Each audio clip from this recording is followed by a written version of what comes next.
everybody, welcome to my YouTube channel. My name is Nokutula Khumune. This is the continuation of our Bible study series called Wisdom Comes from God. If this is your first time tuning in on this channel, welcome and thank you very much for stopping by. To my old subscribers, guys, thank you very much.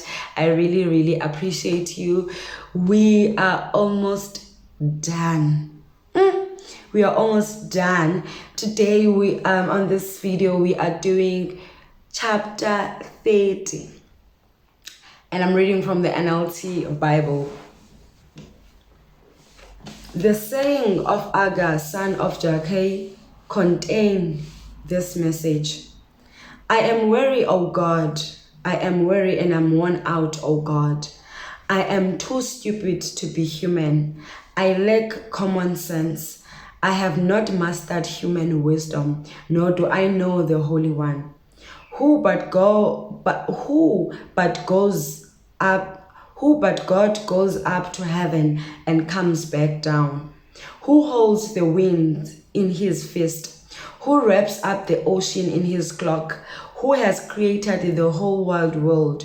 What is his name and his son's name? Tell me if you know. Every word of God proves true.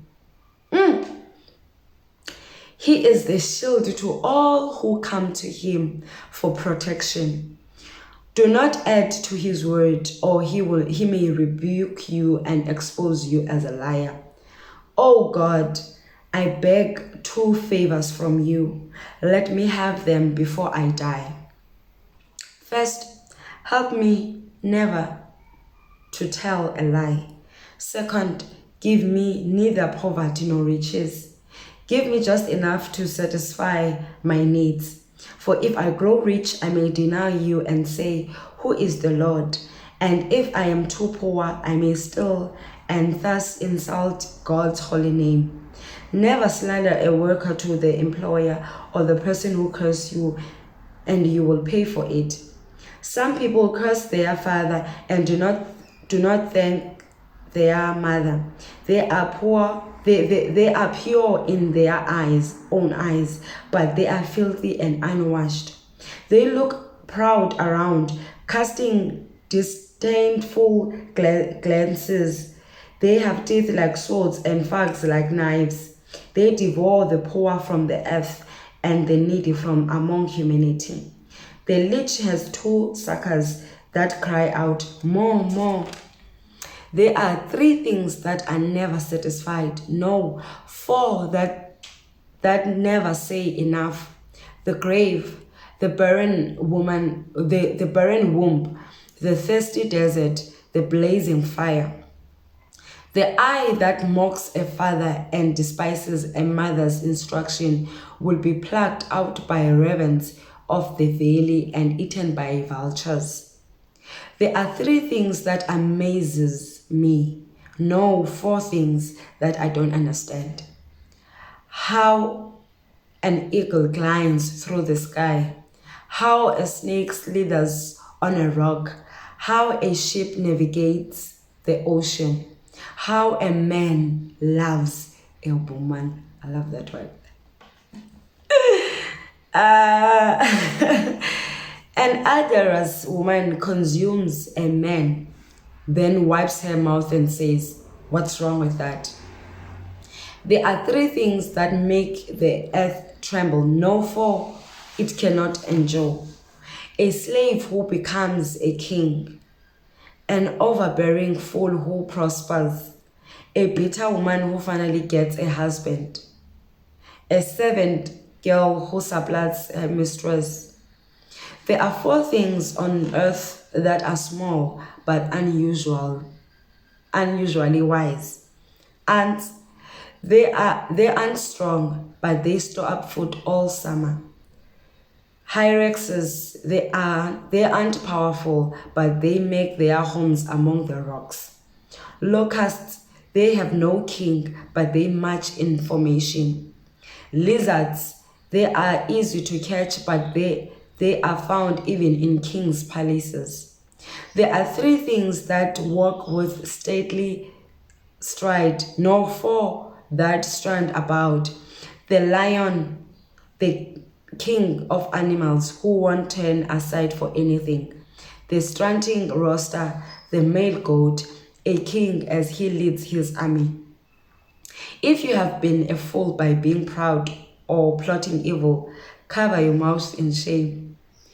As the beating of cream yields butter and striking the nose causes bleeding, so stirring up anger causes quarrels. May God bless the reading of his word. This chapter is the amazement of God's wisdom. This writer here is so amazed by how God has formed the earth, how God created everything that is on the earth, and how things function. Indeed, they do not need human understanding, but they need wisdom that comes from God. In the first 4 chapters, he is humbling himself in front of God and saying that, hey God, I don't know anything. There's nothing that I know. I have no wisdom. I have no knowledge. And in the 5th one, he says that every word of God proves to be true. I love in verse 4 where he says that who but God goes up to heaven and comes back down? Who holds the wind in his fist? God can hold the entire wind with his fist. Who wraps up the ocean in his cloak? Who can just wrap up even the tap water? No one but God. Those are just little things that we see every day, but there's a mystery behind those things.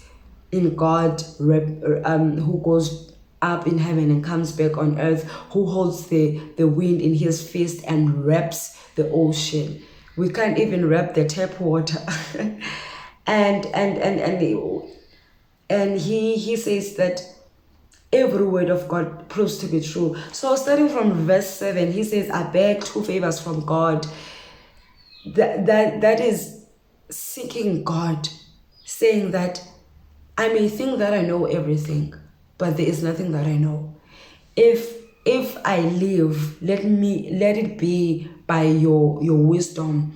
If I have knowledge, give me knowledge, give me understanding. Because the truth is, brethren, is that even if we could acquire prosperity, but without God guiding us, without God being the center of our lives, and without God giving us wisdom, we might mistreat people. If we are in leadership, we might misuse the resources. As we are the light of the world, we might not give to the poor, we might not be generous, but it all takes the wisdom that comes from God. It all takes the understanding that comes from God, the sense of humor, having the ability to discern, having a good sense, having a sound mind. It really comes from God. So the writers here in this chapter is saying things that really amazes him, that God is really wise. And it proves that in the early chapters that we read, where God says that, where wisdom says that when God created the heaven and the earth, I was the architect behind God. I was the one who was building. And in this chapter, this person says that, you know what, Lord, you know best. I don't. And since I don't, I come to you with total surrender that, Lord, please help me to gain understanding. Lord, I am seeking your wisdom, because in your wisdom there's so much knowledge and understanding, and without you we cannot be.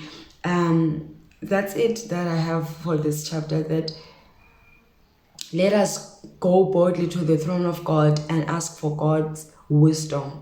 If wisdom was behind God when he was the architect, when God was creating, how much more can wisdom do in our lives? What it can build confidence, it can give us the ability to understand things, it can give us traits in leadership, it can give us traits to become a better person around people. May God bless the reading of this word, and see you on our our last episode of the book of Proverbs. Wisdom comes from God. See you on the next video.